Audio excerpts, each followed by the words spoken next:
Vitāl, tev arī bija kaut kas piebilstams par to, kāpēc tie sūkņi ir tik atšķirīgi, kāpēc vieni ir tādi gari un tievi un citā kā ir īsi un strupi. Tātad tie membrāna sūkņi ir paredzēti, mēs gribam lielāku spiedienu dabūt pie mazākas devas, lai tas izkliedētu, tas nevis mazas pielīdz, bet tāds vienmērīgs būtu.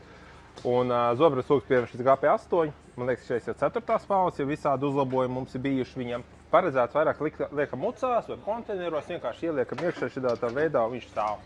Un viņi paredzēti skābēm, pašsavi skābēm. Un tad mēs bieži vien šās stāv uz... Bet var izmantot arī bioloģisko konceptu, ieraugu uz iesmidzināšanai, iestrādē skābēm. Jā, es teikšu, jums ir sava muca, jūs tajā taisāt, ieliekat šitā te, viss kārtībā. Nav jādomā kaut kāda muca, kur liksiet vēl kaut ko.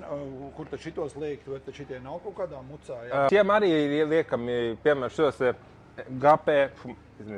bet MP18. Šāds mēs bieži vien liekam uz Jaguāriem, uz pašgāju lobarijas mašīnām, jo tur mums vajadzīga lielāka deva, un pārstāv viņi izmanto bioloģiskos. Viņš arī iztur nelielu devu skābi, ķīmiskos, kas nav tik agresīvi. Šī gadījumā tos membrānas sūksmes izmantojam, kad mums vajadzāk lielāks spiediens. Un vēl GP8 sūksmes mēs liekam Romilu mašīnās, Budistas mašīnās, bieži vien tuneļmašīnās. Jācina graudus un spiež tuneļos vai liek skābi arī. Jā.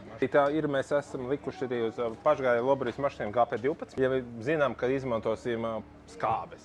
Jā. Bet mēs iesakām ķīmiskos konservantus, kas ir mazāk agresīvi. Pie Relax jūs varat nopirkt lielāko daļu ķīmiskie konservanti, kuri vispār nav agresīvi un kuriem var izmantot tieši tādus pašus parastos aplikātorus, dozatorus, kādus jūs izmantojat bioloģiskajiem konservantiem. Respektīvi, viņi neko nesabojās. Tā kā visiem čau, paldies!